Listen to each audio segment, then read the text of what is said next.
দেখো চলে এসেছি আমরা প্র্যাকটিস সেট 2 নিয়ে। ঠিক আছে, দেখতে থাকো। চলে আসি ফার্স্ট অঙ্কে। কি বলেছে? বলছে 150 মিটার দীর্ঘ একটি ট্রেন ঘন্টায় 70 কিমি বেগে চললে 200 মিটার দীর্ঘ একটি সেতু অতিক্রম করতে ট্রেনটির কত সময় লাগবে? আচ্ছা দেখো তো, একটা যদি সেতু 200 মিটার দীর্ঘ একটা সেতু, ধরে নাও এটা একটা 200 মিটার দীর্ঘ একটা সেতু, এটা একটা সেতু যার দৈর্ঘ্য হচ্ছে 200 মিটার। ঠিক আছে, একটা ট্রেন এটাকে অতিক্রম করছে, একটা ট্রেন এটাকে অতিক্রম করছে, ট্রেনটার দৈর্ঘ্য 150 মিটার। আচ্ছা ভালো করে লক্ষ্য করো তো, ট্রেনটার ইঞ্জিন যখন সেতুটার এক প্রান্তে চলে আসবে, একদম এখানে ট্রেনটার ইঞ্জিন যখন সেতুটার প্রান্তে চলে আসবে তখন থেকেই তো কাউন্ট করা শুরু হয়ে গেল। ট্রেনটা যাচ্ছে এখান দিয়ে, ট্রেনটা এর উপর দিয়ে যাওয়া শুরু করেছে, এখানে যখন ছিল একদম শুরু হয়ে গেল কাউন্ট। যাচ্ছে ট্রেনটা ঝিকঝিক করতে করতে যাচ্ছে যাচ্ছে যাচ্ছে, যেতে যেতে যেতে যেতে ট্রেনটা এই পর্যন্ত আসলো। এবার এটাকে যখন ক্রস করে গেল, এখনো ক্রস হয়নি, ট্রেনটার একদম শেষ বগি, যদি এটা শেষ বগি হয়, শেষ বগিটা যখন এটাকে ক্রস করলো তখন ট্রেনটা ক্রস করলো সম্পূর্ণ। তার মানে ট্রেনটা যখন শেষ বগিটা, ট্রেনটার শেষ বগিটা যখন একে ক্রস করে গেল, ট্রেনটার শেষ বগিটা যখন ক্রস করে গেল তখনই এর সম্পূর্ণ ক্রস হলো। তাহলে বলো তো ট্রেনটা কত দৈর্ঘ্য গেল? এই দৈর্ঘ্য তো যেতে হলোই, এই 200 মিটার তো ট্রেনটাকে যেতে হলোই, তার সাথে এই দৈর্ঘ্যটাও যেতে হলো না ট্রেনটাকে, কারণ ট্রেনটার ইঞ্জিনটা এতটা তো আরো এসছে, এতটা তো আরো এসছে, তাহলে এটা ট্রেনটার নিজের দৈর্ঘ্য 150 মিটার। তাহলে মাথায় রাখবে, যখনই একটা ট্রেন কোনো একটা পোস্টকে বা কোনো একটা ব্যক্তিকে, এইরকম টাইপের কোনো একটা পোলকে, এগুলোকে যখন অতিক্রম করে তখন ট্রেনটা শুধুমাত্র নিজের দৈর্ঘ্য যায়। ধরুন একে অতিক্রম করছে, এখানে আসলো, অতিক্রম করে চলে গেল, তার মানে এর দৈর্ঘ্যটা তখন আর ধরা হয় না। কিন্তু যখন ট্রেন কোনো টানেলকে, কোনো ব্রিজকে, কোনো প্ল্যাটফর্মকে, এইগুলোকে যখন অতিক্রম করে তখন ট্রেনটা ব্রিজের দৈর্ঘ্য যায়, সাথে নিজের দৈর্ঘ্য যায়। বোঝা গেল? তাহলে এই সময় কি বলেছে, আমাকে ট্রেনটা 200 মিটার দৈর্ঘ্য একটি সেতুকে অতিক্রম করলো, তার মানে ট্রেনটা 200 মিটার গেছে, তার সাথে নিজের যে দৈর্ঘ্য ছিল 150 মিটার সেটাও গেছে। তাহলে এবার অঙ্কেতে আসি। বোঝা গেল? অঙ্কে আসি। বলছে 150 মিটার দৈর্ঘ্য একটি ট্রেন 70 কিলোমিটার বেগে 200 মিটার দীর্ঘ একটি সেতুকে অতিক্রম করে, তাহলে ট্রেনটা টোটাল কত দৈর্ঘ্য গেছে? ট্রেনটি টোটালে কত দৈর্ঘ্য গেছে?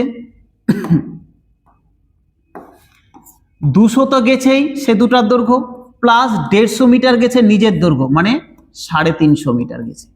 ট্রেনটি টোটালে 350 মিটার গেছে। ঠিক আছে, ট্রেনটার স্পিড কত দেওয়া আছে দেখো তো, ট্রেনটি দেখো তো গতিবেগ দেওয়া আছে 70 কিলোমিটার পার ঘন্টা। 1 ঘন্টায় ট্রেনটা 70 কিলোমিটার যায়, কিন্তু আমার এখানে তো হিসাব মিটারে বেরিয়েছে, তাহলে নিঃসন্দেহে গতিবেগটাকেও মিটারে নিয়ে আসতে হবে।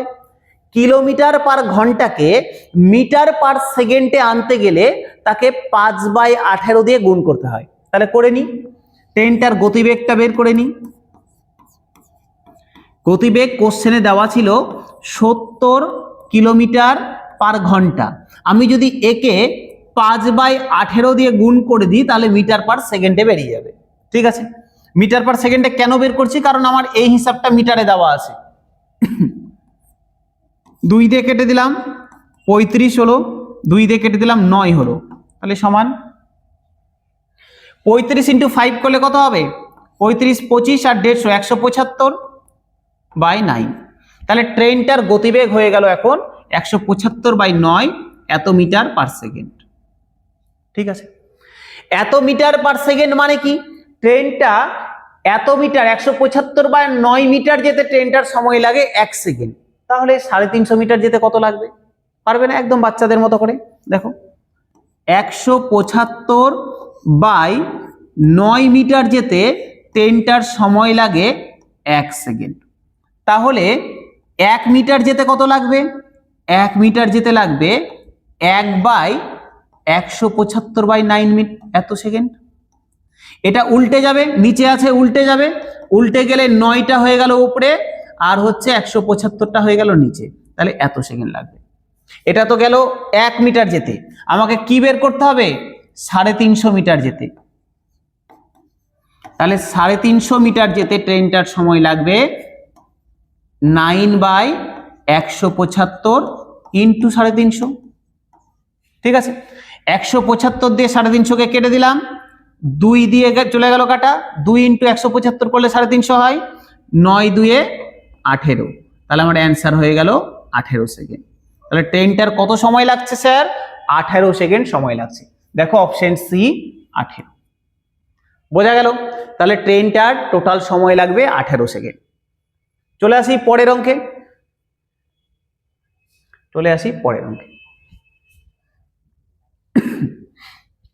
2 নাম্বার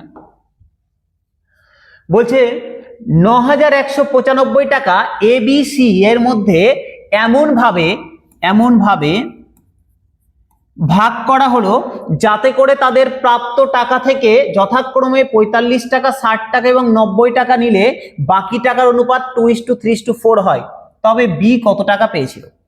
বলছে একজন ব্যক্তির কাছে 9195 টাকা আছে, তিনি তিনজনকে এ বি সি তিনজনকে টাকাটা ভাগ করে দিলেন। ঠিক আছে, ভাগ করে দিল। একে হয়তো দিয়েছে 2000, একে 3000, একে বাকিটা দিয়েছে, এভাবে ভাগ করে দিয়েছে। বলছে এ যত টাকা পেয়েছিল তার থেকে যদি 45 টাকা বাদ দিই, বি যত টাকা পেয়েছিল তার থেকে যদি 60 টাকা বাদ দিই এবং সি যত টাকা পেয়েছে তার থেকে যদি 90 টাকা বাদ দিই, তাহলে যে নতুন টাকাটা পেলাম তাদের যদি অনুপাত করি, অনুপাত দাঁড়াবে 2:3:4। তাহলে বি প্রথমে কয় টাকা পেয়েছিল এটা দিয়েছে কোশ্চেন। দেখো একজন ব্যক্তির কাছে 9195 টাকা আছে, এই 9195 টাকা তিনি তিনজনকে ভাগ করে দিলেন, এ বি আর সি। ঠিক আছে, কে কত টাকা পেয়েছিল আমি জানি না, রেশিও জানি না কিছু। বলছে এ যত টাকাই পেয়ে থাক না কেন, এখান থেকে যদি আরো 40 টাকা বাদ দিয়ে দিই তাহলে নতুন একটা কিছু টাকা থাকবে এর কাছে। বি যত টাকা পেয়েছিল সেখান থেকে যদি কত টাকা 60 টাকা বাদ দিয়ে দিই তাহলে বি এর কাছে অন্য একটা অ্যামাউন্ট দাঁড়াবে। সি যা পেয়েছে এখান থেকে যদি আমি 90 টাকা বাদ দিয়ে দিই তাহলে সি এর কাছেও একটা নতুন কিছু অ্যামাউন্ট থাকবে। বলছে এই তিনটার অনুপাত, এই যে তিনটে টাকা পেলাম এদের অনুপাতটাই হচ্ছে 2:3:4, এদের অনুপাতটাই হচ্ছে 2:3:4। তাই তো? তাহলে বলছে 2:3:4 মানে কি, এর কাছে যদি 2x টাকা থাকে তাহলে বি এর কাছে 3x টাকা আছে, সি এর কাছে 4x টাকা আছে। এটা এখন, আগে না কিন্তু, বর্তমানে এই অনুপাত অনুযায়ী বর্তমানে এর কাছে 2x টাকা থাকলে বি এর কাছে 3x আছে, সি এর কাছে 4x আছে। দেখো তো, তাহলে এটা লিখে দিই। আচ্ছা দেখো তো, বলছি এর কাছে তাহলে বর্তমানে কত টাকা আছে? 2x টাকা। বি এর কাছে বর্তমানে কত আছে? 3x টাকা। সি এর কাছে বর্তমানে কত আছে? 4x টাকা আছে না? আছে তো। আচ্ছা এটা তো বর্তমানে আছে, এর কাছে মূল যে টাকাটা ছিল সেখান থেকে 40 টাকা বাদ দেওয়ার পর 2x টাকা আছে। তাহলে আমি উল্টা ভাবে বলতে পারি না এই 2x এর সাথে 40 টাকা যোগ করলে এর মূল টাকা পেয়ে যাব? তাহলে এর কাছে মূল কত টাকা ছিল? 2x + 40। তাহলে এর কাছে আসলে কত টাকা ছিল? 2x + 40। একই রকম ভাবে বি এর মূল টাকা থেকে 60 টাকা বাদ দেওয়ার পর 3x দাঁড়িয়েছে, তাহলে 3x এর সাথে 60 যোগ করলে বি এর মূল টাকা পেয়ে যাব না? তাহলে বি এর কাছে কত ছিল? 3x + 60। একই রকম ভাবে সি এর কাছে যা ছিল সেখান থেকে 90 বাদ দেওয়ার পর 4x দাঁড়িয়েছে, তাহলে এই 4x এর সাথে 90 যোগ করলে সি এর মূল টাকা পেয়ে যাব, তাহলে 4x + 90। তাহলে এর কাছে মূল আছে এত টাকা, বি এর কাছে ছিল এত টাকা, সি এর কাছে ছিল এত টাকা। আলটিমেট এই তিনজনের কাছে যা ছিল এটাই তো হচ্ছে যোগফলটাই তো এটা। তাহলে আমি বলতে পারি না এই তিনটার যোগফল করলে 9195 বেরাবে? তাহলে দেখো তো, তাই তো বলতে পারবো আমরা। এখানে করে দিই কি স্যার, কত আছে? 2x + 40 plus 3x + 60 plus 4x + 90, এই তিনটার যোগফল করলেই তো 9195 টাকা, যেটা দেওয়া আছে কোশ্চেনে। এবার আমি বের করি। 2x + 3x করলে 5x, 5x এর সাথে 4x যোগ করলাম 9x, 9x প্লাস 40 60 100, সরি কত আছে? 40 না 45 আছে এটা, সরি 45 আছে, এটা 45 আছে, 45 বলেছে, 40 করেছি, 40 করলে স্যার কাটা যাবে না, 45 আছে। তাহলে এটা 45 আছে, 2x প্লাস 45, 9x প্লাস, আচ্ছা একবারে করে দিই, 45 আর 60 যোগ করলে 105, 105 আর 90 যোগ করলে 195 সমান 9195। তাহলে দেখো 9x সমান কি হবে, এই 195টা এদিকে যোগ আছে, এই দিকে গেলে বিয়োগ হয়ে যাবে, তাহলে 9195 মাইনাস 195, তাহলে বিয়োগ করলে কত হবে, 9x সমান 9000। 9x সমান যদি 9000 হয় তাহলে x সমান কত হবে, 9000 ডিভাইডেড বাই 9, 9 দিয়ে কেটে দিলাম 1000, তাহলে x এর ভ্যালু হয়ে গেল 1000। ঠিক আছে, x সমান হয়ে গেল 1000। আমাকে কি জানতে চেয়েছে স্যার, b কত টাকা পেয়েছিল। আচ্ছা দেখো তো b কত টাকা পেয়েছিল, 3x প্লাস 60 পেয়েছিল না b, x এর ভ্যালু আমরা পেয়ে গেছি 1000, তাহলে আমি পেয়ে যাব না b কত টাকা পেয়েছিল, মুছে দিলাম এটা। তাহলে b কত টাকা পেয়েছিল, 3x মানে 3 ইন্টু 1000 প্লাস কত 60, তাহলে 3 ইন্টু 1000 করলে কত হবে, 3000, 3000 প্লাস 60, তাহলে 3060 টাকা পেয়েছিল। ঠিক আছে, তাহলে b কত টাকা পেয়েছিল, b 3060 টাকা পেয়েছিল। বোঝা গেল স্যার, বোঝা গেছে, একদম পাতি অঙ্ক। চলে আসি অপশন নাম্বার কততে ছিল দেখো তো, 3060, অপশন ডি। চলে আসি পরের অঙ্কে, 3 নম্বর।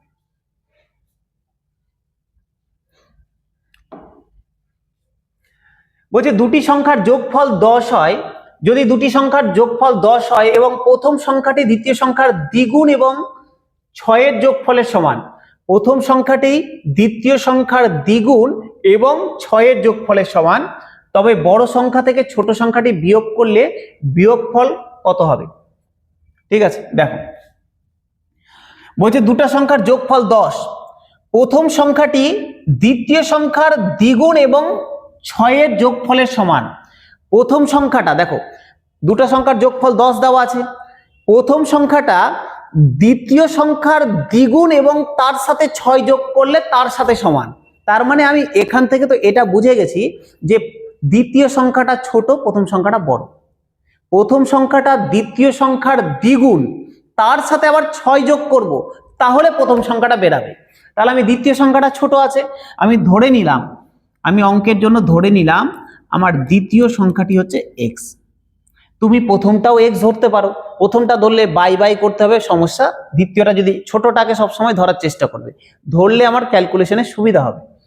তাহলে দ্বিতীয় সংখ্যাটা যদি x হয়, তাহলে দেখো তো প্রথম সংখ্যাটা কত হবে, প্রথম সংখ্যাটা কত হবে, ফার্স্ট সংখ্যাটা কত হবে, প্রথম সংখ্যাটা হবে এর দ্বিগুণ, দ্বিতীয় সংখ্যার দ্বিগুণ তার সঙ্গে 6 যোগ করলে যেটা হয় তার সাথে সমান। তাহলে দ্বিতীয় সংখ্যা x হলে প্রথম সংখ্যা এটা।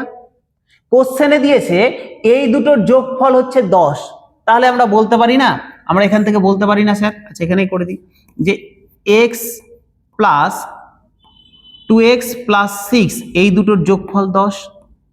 তাহলে এখান থেকে 3x সমান 6টা ওইদিকে চলে গেল, বিয়োগ হয়ে গেল 10 মাইনাস 6, তাহলে x সমান 4 আর 3টা এদিকে চলে আসলো, ভাগ হয়ে গেল, গুণ ছিল ভাগ হয়ে গেল, x এর ভ্যালু 4/3।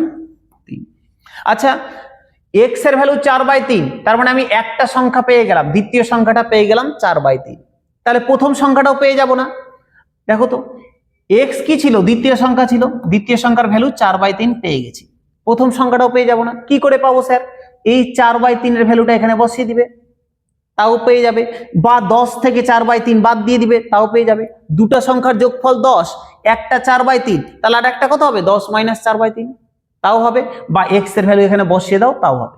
আমি এখানে বসিয়ে দিই, তাহলে একটা সংখ্যা 4/3 হয়েছে, আর একটা সংখ্যা কত হবে, এখানে যদি x এর ভ্যালু বসিয়ে দিই 2 ইন্টু 4/3 প্লাস 6, তাহলে কি হচ্ছে স্যার 8/3 প্লাস 6, 3 হয়ে গেল লসাগু, 8 বসে গেল, 3 6 18, তাহলে 18 প্লাস 8 26/3। ঠিক আছে, বোঝা গেল। তাহলে একটা হচ্ছে 4/3 আর একটা হচ্ছে 26/3।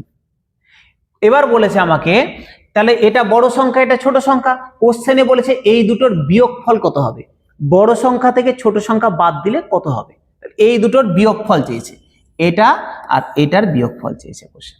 তাহলে পারবো না বিয়োগফল বের করতে, তাহলে ওদের অতএব বিয়োগফল কত হবে, সংখ্যা দুটির বিয়োগফল কত হবে, বড় সংখ্যাটা কত আছে 26/3 আছে, এখান থেকে বাদ দিব কি 4/3, তাহলে লসাগু হয়ে গেল 3, 26 থেকে 4 বাদ 22/3, তাহলে অ্যান্সার হয়ে গেল 22/3। আচ্ছা ভগ্নাংশে করা আছে, পূর্ণ সংখ্যা করা যায়, 3 7 21 1/3, 7 পূর্ণ 1/3, ঠিক আছে, 3 7 21 7 পূর্ণ 1/3, তাহলে আমার অ্যান্সার কত হচ্ছে দেখো তো, অপশন বি 7 পূর্ণ 1/3, ঠিক আছে। চলে আসি স্যার, কারো যদি কোথাও বুঝতে অসুবিধা হয় কমেন্ট করবে কোথায় বুঝতে অসুবিধা হচ্ছে, পরের দিন এসে তাহলে ওটা দেখে ওটা শুরু করে দেখেই তারপরে পরেরটা শুরু করব। চলে আসি 4 নাম্বার অঙ্কে, এটাও দেখো কলকাতা পুলিশ কনস্টেবল 2017 কোশ্চেন এটা। চলে আসি 4 নাম্বার,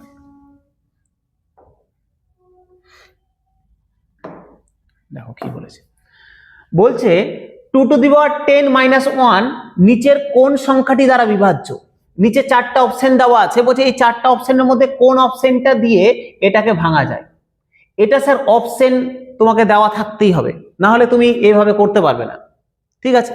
তাহলে দেখো আমরা আমি এখানে অপশন দেখেই বলতে পারবো কোনটা অ্যান্সার হবে, ঠিক আছে, প্রসেস অবশ্যই প্রসেস আছে, প্রসেসে আমরা পড়ে যাচ্ছি, কিন্তু আমি এই ক্ষেত্রে আমি অপশন দেখে বলতে পারবো যে কি হবে। কিভাবে স্যার, দেখো তো 2 এর মাথাতে 2 এর পাওয়ারে তুমি যাই দাও না কেন ওর আলটিমেট ইউনিট ডিজিটটা জোড় সংখ্যায় আসবে।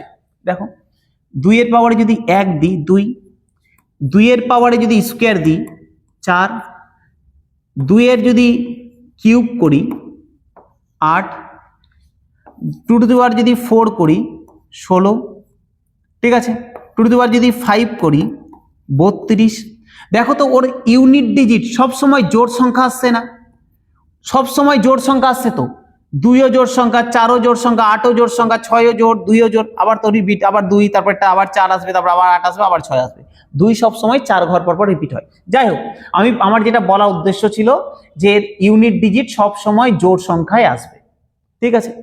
আচ্ছা ইউনিট ডিজিট যদি জোড় সংখ্যা আসে, ইউনিট ডিজিট যদি জোড় সংখ্যা আসে, দেখো তো এখানের মধ্যে কি কি পসিবিলিটি আমার হতে পারে, নিচের কোন সংখ্যাটা দ্বারা বিভাজ্য বলেছে কোশ্চেনে, নিচের কোন সংখ্যাটা দ্বারা বিভাজ্য। আচ্ছা দেখো তো option number A, 2 to the power 10, আচ্ছা অপশন নাম্বার এ দিয়েছে 2, বি দিয়েছে 3, সি দিয়েছে 4, ডি দিয়েছে 10।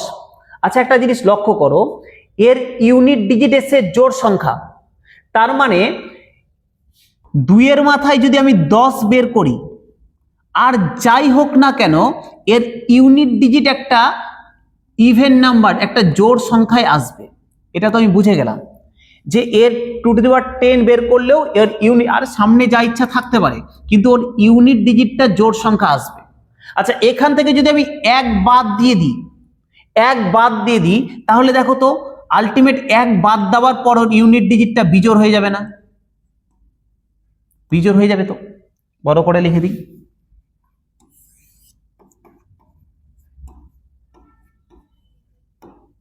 বিজোড় হয়ে যাবে না।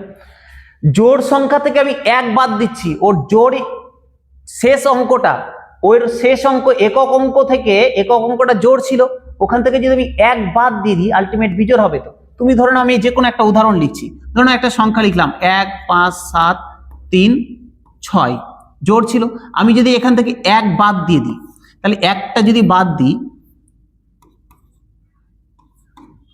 1 যদি বাদ দিয়ে দিই আলটিমেট দেখো তো 6 থেকে 1 বাদ দিলে 5, ওর ইউনিট ডিজিটটা বিজোড় চলে আসলো না। তাহলে 2 টু দি পাওয়ার 10 থেকে যদি আমি 1 বাদ দিয়ে দিই, 2 টু দি পাওয়ার 10 থেকে যদি আমি 1 বাদ দিয়ে দিই তাহলে আলটিমেট আমার ইউনিট ডিজিটটা বিজোড় চলে আসবে না।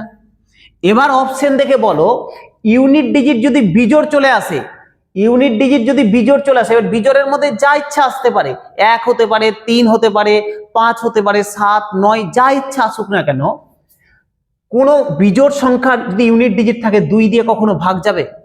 যাবে না, তাহলে আমার 2 অ্যান্সার হবে না। 4 আসি তো, 4 কখনো যাবে? যাবে না, 4 যাবে না। 10 যাবে? যাবে না। তাহলে কে যাবে? তাহলে স্যার আমার কাছে একটাই অপশন পড়ে আছে 3, আমার কাছে অপশন বি 3 হয়ে গেল অ্যান্সার। বোঝা গেল স্যার? যেহেতু ইউনিট ডিজিট বিজোড় বেরিয়েছে, তার মানে যেগুলো অপশন দেওয়া আছে, 2 দেওয়া আছে, 4 দেওয়া আছে, 10 দেওয়া আছে, এগুলো একটাও ভাগ যাবে না, যাবে না, কারণ এগুলো প্রত্যেকটা জোড়। ঠিক আছে, জোড় সংখ্যা আছে, তার মানে এগুলো একটাও ভাগ যাবে না। তাহলে আমাকে একমাত্র অপশন হচ্ছে পড়ে থাকলো 3। ঠিক আছে, এই তো গেল আমার দেখে বোঝার নিয়ম। এবার আমি অঙ্কটা করি, অঙ্কটা কষি, দেখি কি হবে।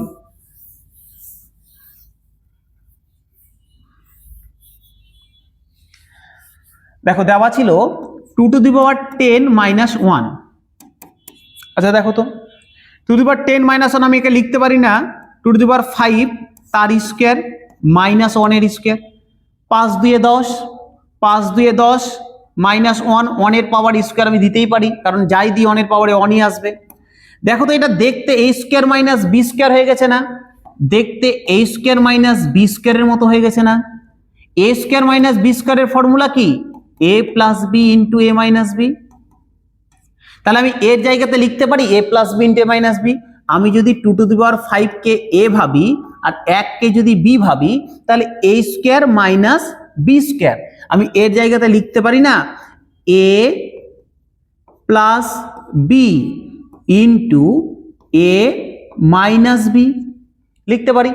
আচ্ছা দেখো, আচ্ছা 2 to the power 5, 2 to the power 5 plus 1, 2 to the power 5 plus 1 মানে কত স্যার? 2 এর মাথায় 5 মানে কত? 5 বার 2 গুণ, তাহলে 2 4 8 16 32, তেমন 2 টু দি পাওয়ার 5 মানে হচ্ছে 32। তাহলে আমার হয়ে গেল এখানে 2 টু দি পাওয়ার 5 মানে 32 প্লাস 1, এইদিকে হয়ে গেল 2 টু দি পাওয়ার 5 মানে 32 মাইনাস 1। তাহলে কি দাঁড়ালো? 32 এর সঙ্গে 1 যোগ করলাম 33 ইন্টু 32 থেকে 1 বাদ দিলাম 31।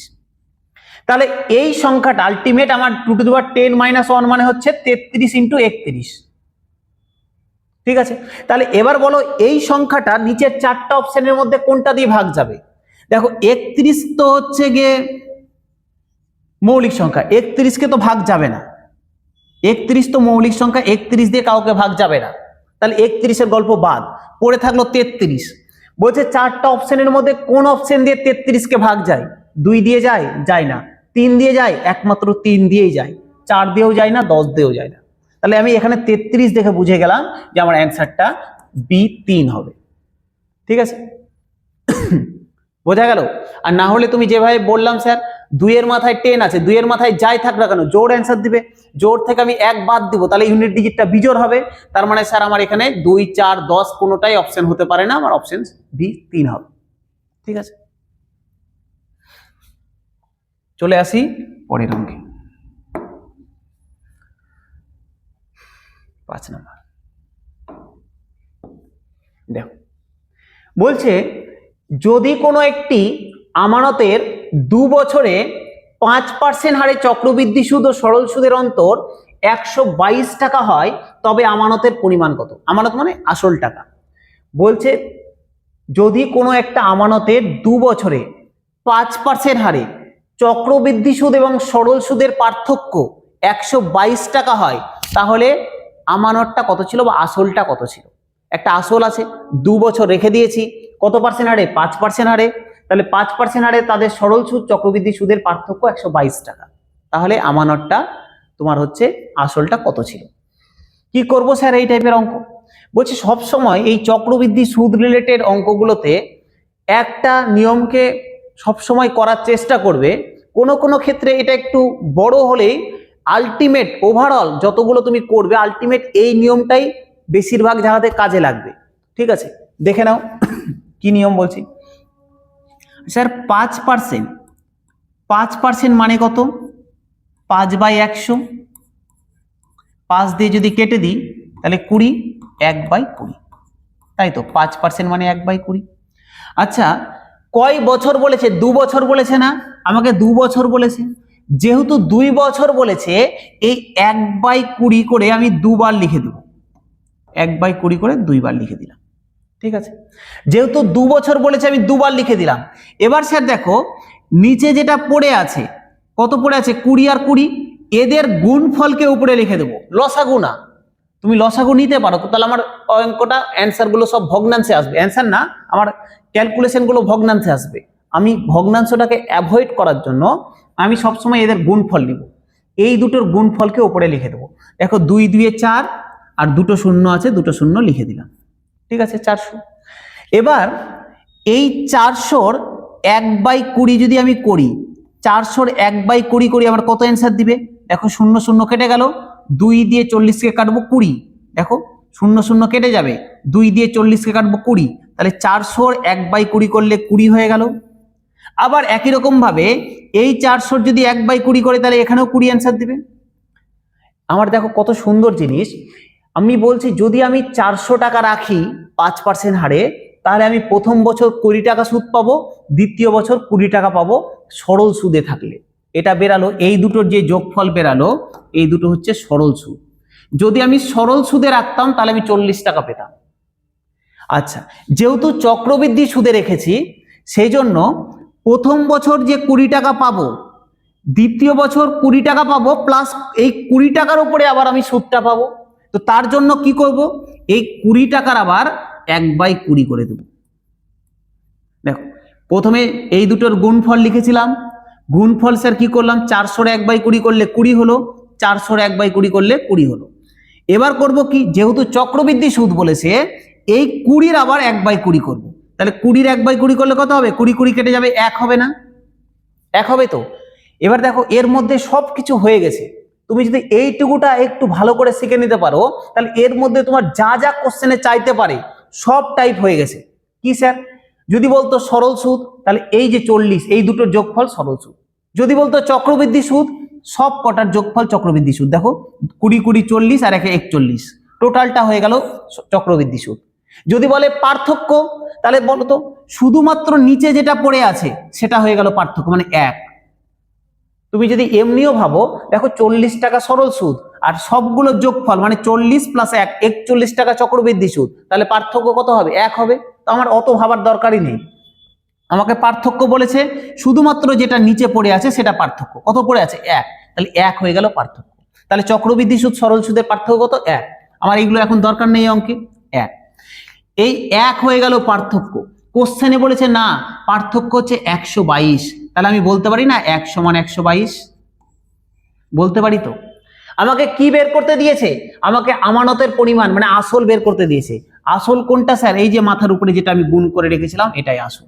তাহলে 1 = যদি 122 হয়, তাহলে 400 সমান কত হবে, 400 × 122, 4 122 এ কত হবে, 48800, তাহলে হয়ে গেল 122-কে 4 দিয়ে গুণ করলাম, 48800 ছিল, 00 বসিয়ে দিলাম, তাহলে আমার হয়ে গেল স্যার আসল এত টাকা। দেখো অপশন কত আছে, অপশন নাম্বার এ। ঠিক আছে, বোঝা গেল, ভালো করে বুঝবে এটা। ঠিক আছে, আচ্ছা এই অঙ্কটাই স্যার নর্মাল সূত্র ধরেও হতে পারে, হবে কি স্যার, এটা কিন্তু মাথায় রাখবে, যে সূত্রটা এখন করছি এটা শুধুমাত্র 2 বছরের জন্যই প্রযোজ্য। কি, ডিফারেন্স সমান আসল into r/100 whole to the power টি।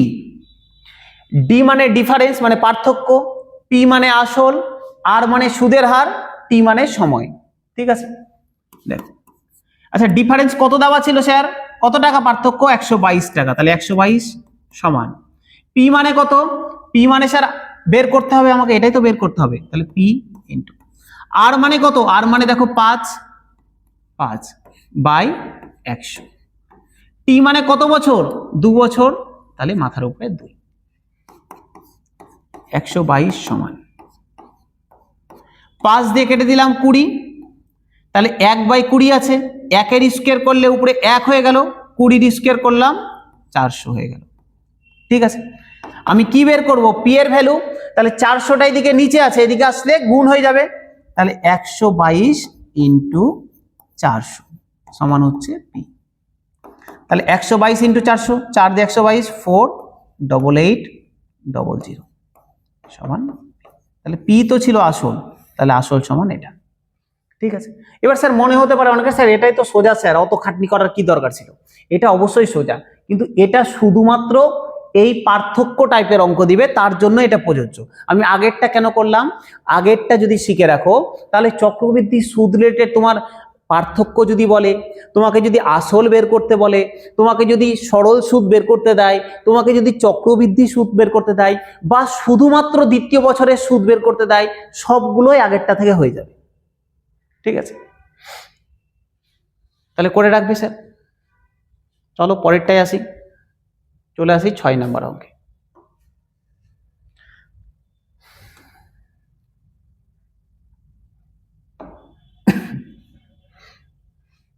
বলছে 863 টাকা একটি শার্ট বিক্রি করে, যত 863 টাকার একটি শার্ট বিক্রি করে যত টাকা লাভ হয় 631 টাকায় বিক্রি করলে ঠিক তত টাকায় ক্ষতি হয়, তবে শার্টটির ক্রয় মূল্য কত?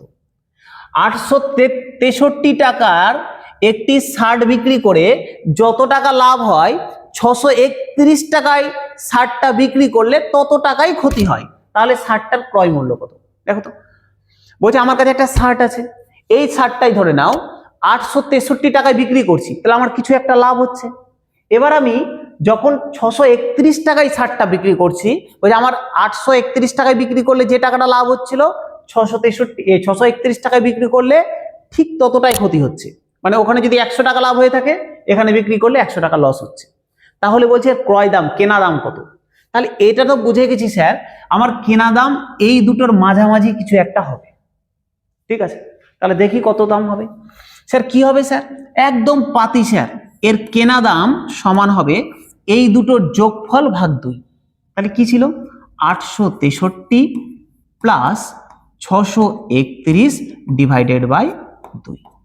দেখো যোগ করে দাও, কত হচ্ছে? 4 3 6 9 8 6 14 ডিভাইডেড বাই 2, 2 দিয়ে কেটে দিলাম, 7 4 2 8 7 দিয়ে 14, তাহলে 747। তাহলে কেনা দাম কত হলো? 747 টাকা। ঠিক আছে, অপশন এ 747 টাকা। বোঝা গেল? ঠিক আছে স্যার, তাহলে চলে আসি পরের অঙ্কে।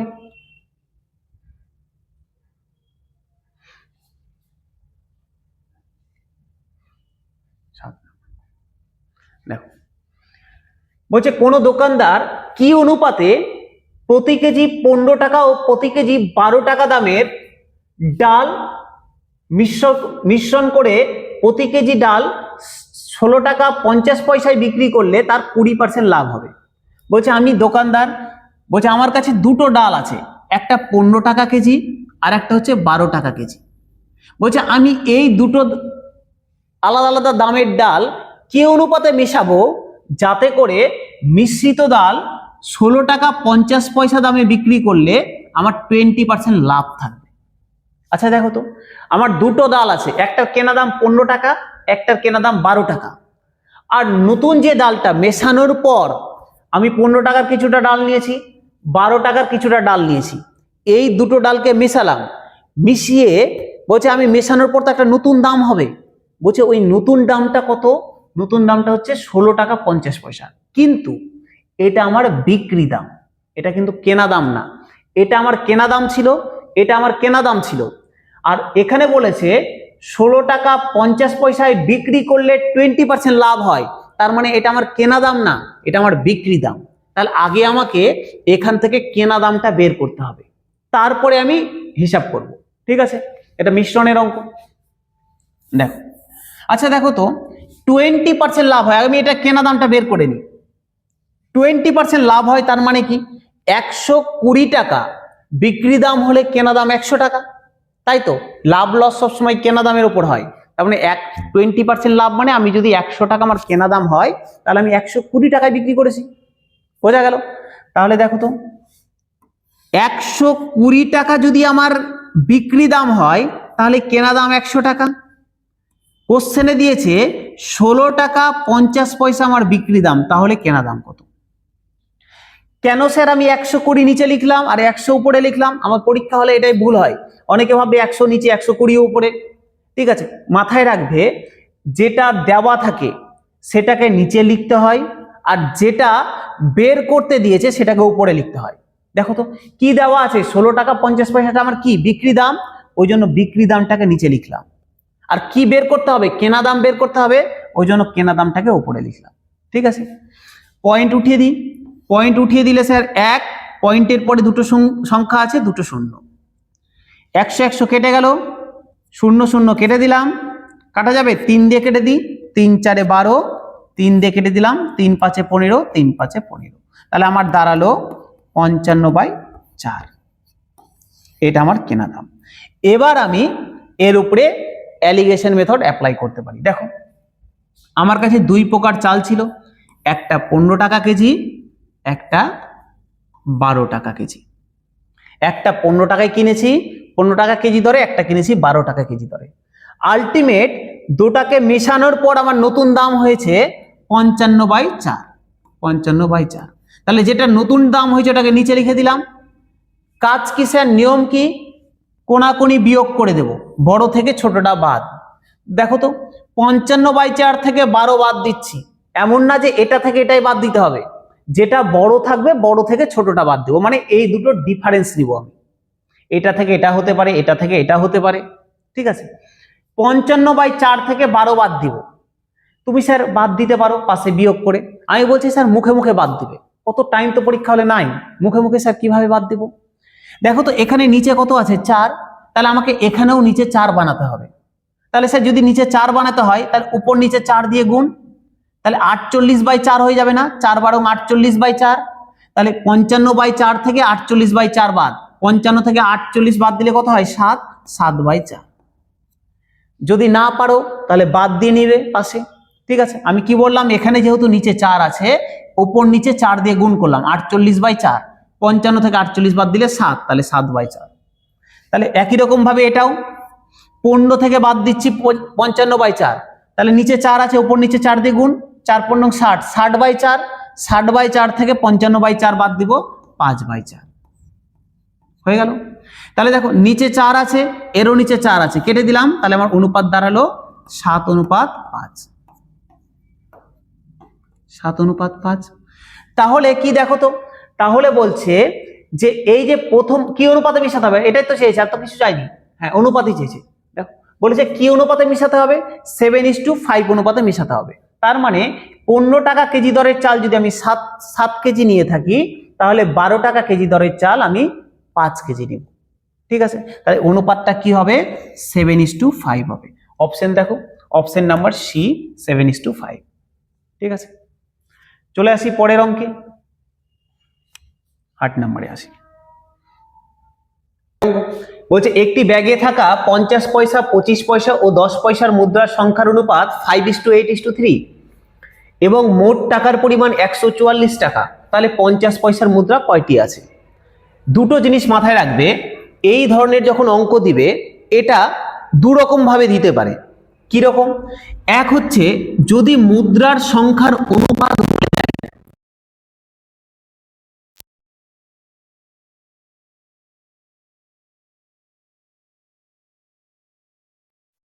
এখানে মূল্য থাকবে, তাহলে এখানে মোট সংখ্যা দেওয়া থাকবে। বোঝা গেল, অল্টারনেট করে দেওয়া থাকবে। যদি সংখ্যার অনুপাত দেয় তাহলে মোট মূল্য বলে দিবে, আর মূল্যের অনুপাত দিয়ে দিলে মোট সংখ্যা বলে দিবে। ঠিক আছে, আমরা দুই টাইপেরই করব, আজকে এটা করি, অন্য কোনো এক সেটে উল্টাটাও করে নেব। কি বলেছে, বলছে একটা ব্যাগে 3 ধরনের পয়সা আছে, 50 পয়সা আছে, 25 পয়সা আছে, আর 10 পয়সা আছে। ঠিক আছে, কি অনুপাতে আছে, 5:8:3 এই অনুপাতে আছে। মানে কি স্যার এটার, এটার মানে এটা যে 50 পয়সার মুদ্রা যদি 5টা থাকে, এগুলো কি, এগুলো তো সংখ্যার অনুপাত, তার মানে 50 পয়সার মুদ্রা যদি 5টা থাকে তাহলে 25 পয়সার মুদ্রা 8টা আছে, আর 10 পয়সার মুদ্রা 3টা আছে, তাই তো? আচ্ছা, যদি তাই হয় বলো তো 50 পয়সার মুদ্রা যদি 5টা থাকে তাহলে টোটালে কত টাকা আছে? 50 পয়সার মুদ্রা 5টা আছে, তাহলে টোটালে কত হবে? 50 × 5 250 পয়সা না? তাই তো। একই রকম ভাবে 25 পয়সার মুদ্রা যদি 8টা থাকে তাহলে টোটালে কত হবে? 25 × 8 200 পয়সা। 10 পয়সার মুদ্রা যদি 3টা থাকে তাহলে টোটালে কত হবে? 10 পয়সা × 3 30 পয়সা। এই তো হবে। বললাম 50 পয়সা যদি 5টা থাকে তাহলে টোটাল থাকবে 250 পয়সা। 25 পয়সা যদি 8টা থাকে তাহলে টোটালে হবে 200 পয়সা। 10 পয়সা যদি 3টা থাকে তাহলে টোটালে হবে 30 পয়সা। তাহলে দেখো তো টোটাল কত পয়সা হচ্ছে? টোটাল কত পয়সা হচ্ছে? 250 আর 200 450, 450 আর 30 480। তাহলে কি হলো আমার কাছে? তাহলে এখন যেটা দাঁড়ালো যে আমার কাছে যদি 480 পয়সা থাকে, টোটালে যদি আমার কাছে 480 পয়সা থাকে, তাহলে তার মধ্যে 5টা আছে 50 পয়সা, 8টা আছে 25 পয়সা এবং 3টা আছে 10 পয়সা। আমার কাছে টোটাল যদি 480 পয়সা থাকে তাহলে এই যে 480 পয়সা এটা কিভাবে এসছে? 50 পয়সা 5টা, 25 পয়সা 8টা আর 10 পয়সা 3টা মিলেই তো এসছে। তার মানে আমার কাছে যদি 480 পয়সা টোটালে থাকে তাহলে তার মধ্যে 50 পয়সা 5টা আছে, 25 পয়সা 8টা আছে আর 10 পয়সা 3টা আছে। এবার আমাকে কি বের করতে দিয়েছে? 50 পয়সার মুদ্রার সংখ্যা কটা আছে বের করতে দিয়েছে। কি? 50 পয়সা। তাহলে বের করে নি। দেখো বলছে 50 পয়সা কটা আছে বের করতে দিয়েছে।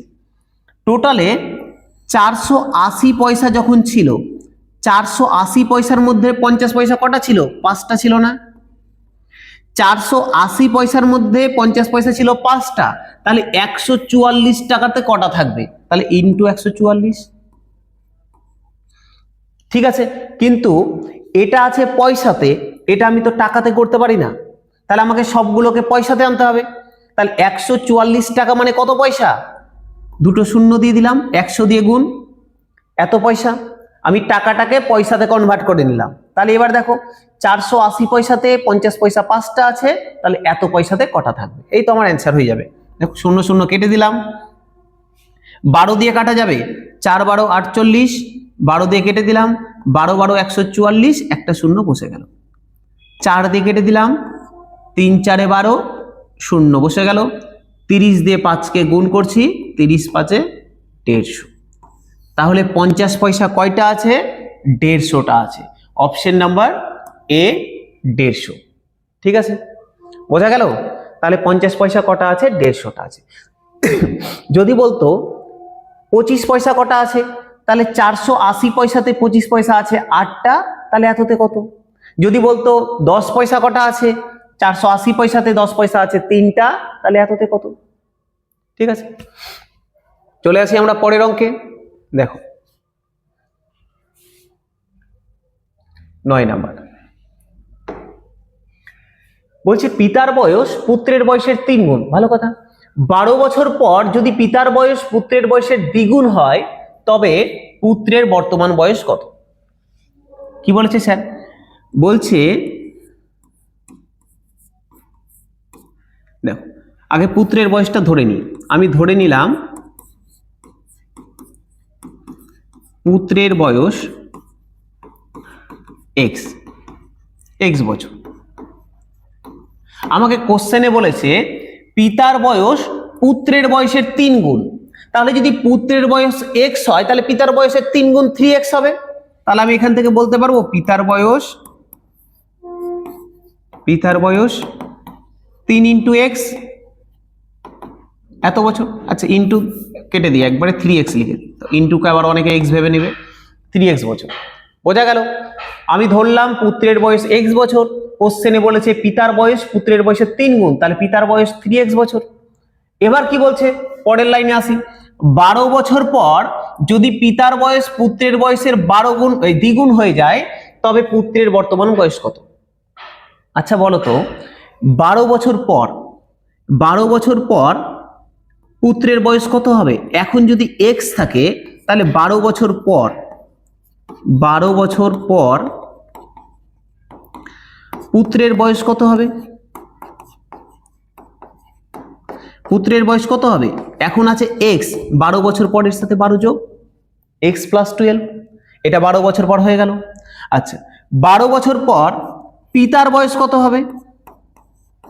এখন পিতার বয়স কত? 3x, তাহলে 12 বছর পর পিতার বয়স কত হবে? 3x প্লাস 12 হবে, তাই তো হবে। দেখো পুত্রের বয়স এখন যদি x হয় 12 বছর পর 12 যোগ পিতার বয়স 3x, 12 বছর পর 12 যোগ, ঠিক আছে। কোশ্চেনে বলেছে 12 বছর পর পিতার বয়স পুত্রের বয়সের দ্বিগুণ হবে, পিতার বয়সটা পুত্রের বয়সের দ্বিগুণ, তাহলে দেখো তো পিতার বয়স কত? 3x প্লাস 12, এটাই তো 12 বছর পর পিতার বয়স। কোশ্চেনে বলেছে পিতার বয়স পুত্রের বয়সের দ্বিগুণ, তাহলে 2 ইন্টু পুত্রের বয়স x প্লাস 12,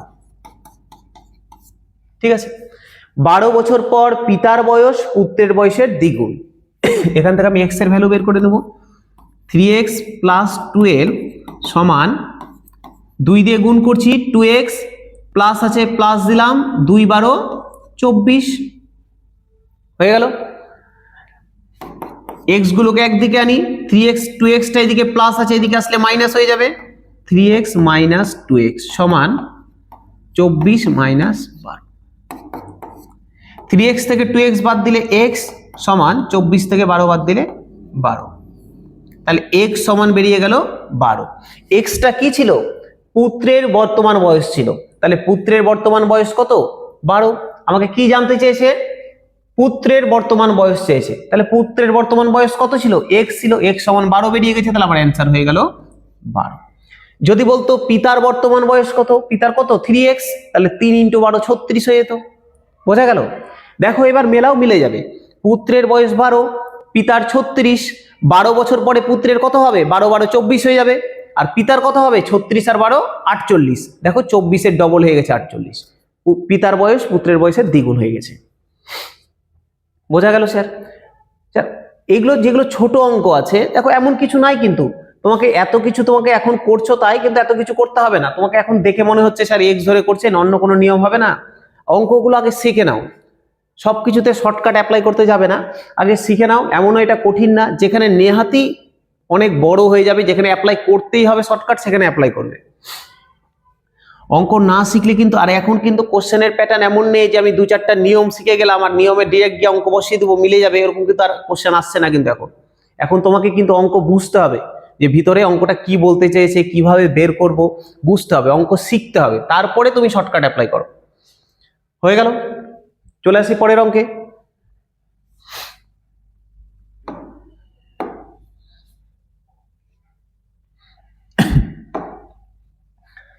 বলছে 4টি দ্রব্যের বিক্রয় মূল্য যদি 5টি দ্রব্যের ক্রয় মূল্যের সমান হয় তবে শতকরা লাভের পরিমাণ কত? এগুলো স্যার বুঝতেই পারছো, একদম প্রশ্ন খুললে এই টাইপের অঙ্ক দেখা যায়। বলছে 4টার বিক্রয় মূল্য 5টার ক্রয় মূল্যের সমান, মানে আমি 5টা জিনিস কিনে নিয়েছি, ধরুন আমি 5টা কলা কিনে নিয়ে এসেছি, কিনে যখন বিক্রি করতে গেলাম 4টা বিক্রি করে আমার এই কেনা দামটা উঠে গেছে। 5টা কলা আমি কিনেছি, 5টা কলা কিনে নিয়ে এসেছি, 4টা বিক্রি করে আমার 5টার কেনা দাম উঠে গেছে, তাহলে একটা কলা আমার কাছে পড়ে থাকলো না, ওই একটা কলা আমি যত দামে বিক্রি করব সেটাই আমার লাভ বেরাবে, তাই তো? বুঝতে পারলে? আমি 5টা জিনিস কিনেছি, 4টা বিক্রি করে আমার বিক্রি দামটা উঠে গেছে, কেনা দামটা উঠে গেছে, তাহলে একটা যে কলা আমার কাছে এখনো পড়ে আছে ওই কলাটাই আমি যত দামে বিক্রি করব সেটাই আমার লাভ বেরাবে, এটা লাভ বেরিয়ে গেল। এবার আমাকে শতকরা লাভ চেয়েছে, তার মানে টোটাল আমার কেনা দাম যা ছিল তাতে লাভ হলো এত টাকা, তাহলে 100তে কত, এই গেল অঙ্ক। কিন্তু আমরা এইভাবে করব না, আমরা একটু অন্যভাবে করব। দেখো কি বলেছে, বলেছে 5টার কেনা দাম, সিপি মানে কস্ট প্রাইস, কেনা দাম, কটার কেনা দাম?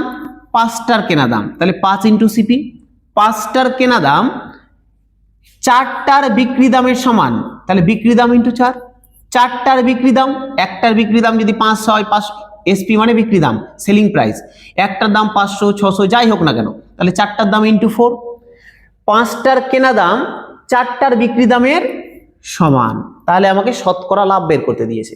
ঠিক আছে, আমরা সিপি আর এসপি কে একদিকে রাখি আর সংখ্যাগুলোকে একদিকে নিয়ে যাই।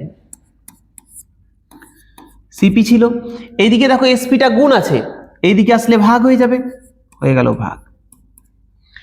ওইদিকে স্যার 4 পড়েছিল, শুধু 4 আছে, আর 5টা এদিকে গুণ আছে, এদিকে গেলে ভাগ হয়ে যাবে, করে দিলাম ভাগ।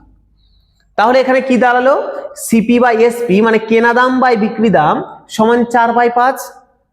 তার মানে এটা দাঁড়ায় যে কেনা দাম যদি 4 টাকা হয়, কেনা দাম যদি 4 টাকা হয় তাহলে বিক্রি দাম 5 টাকা। কেনা দাম যদি 4 টাকা হয় তাহলে বিক্রি দাম 5 টাকা। আচ্ছা বলো তো, আমি 4 টাকায় কিনে 5 টাকায় বিক্রি করছি, তাহলে আমার লাভ কত? 4 টাকায় কিনছি, 5 টাকায় বিক্রি করছি, আমার লাভ কত? 1 টাকা না? তাহলে আমি এখান থেকে বলতে পারবো যে আমার লাভ 1 টাকা। লাভ কত হবে? 5 - 4 1 টাকা। বোঝা গেল? 4 টাকায় কিনছি, কেনা দাম 4 টাকা, বিক্রি দাম 5 টাকা, তাহলে আমি লাভ কত করছি? লাভ করছি 1 টাকা। আচ্ছা স্যার, লাভ বা লস সবসময় কেনা দামের ওপর হয়, বুঝলে? লাভ লস সবসময় কেনা দামের ওপর হয়। তাহলে এই যে 1 টাকাটা লাভ হলো, কতর উপরে? কেনা দাম কত ছিল? 4 টাকা ছিল। তাহলে এই 4 টাকাতে লাভ হলো 1 টাকা, 100 টাকাতে কত? তাহলেই আমার হয়ে গেল। তাহলে দেখো, লাভের শতকরা বের করতে দিয়েছে, লাভের পার্সেন্টেজ বের করতে দিয়েছে। কেনা দাম কত ছিল? 4 টাকা। লাভ লস সবসময় কেনা দামের ওপর হয়। 4 টাকায় লাভ হলো 1 টাকা, 100 টাকাতে কত হবে? 100 টাকাতে কত হবে? 4 দিয়ে কেটে দাও, 4 × 25 = 100, তাহলে 25%। 25%। ঠিক আছে, তাহলে কেনার লাভের পার্সেন্টেজ কত হলো? 25% লাভের পার্সেন্টেজ। বোঝা গেছে? সমস্যা নাই কারো? চলে আসবো আমরা পরের অঙ্কে। 25% দেখো, অপশন সি 25%।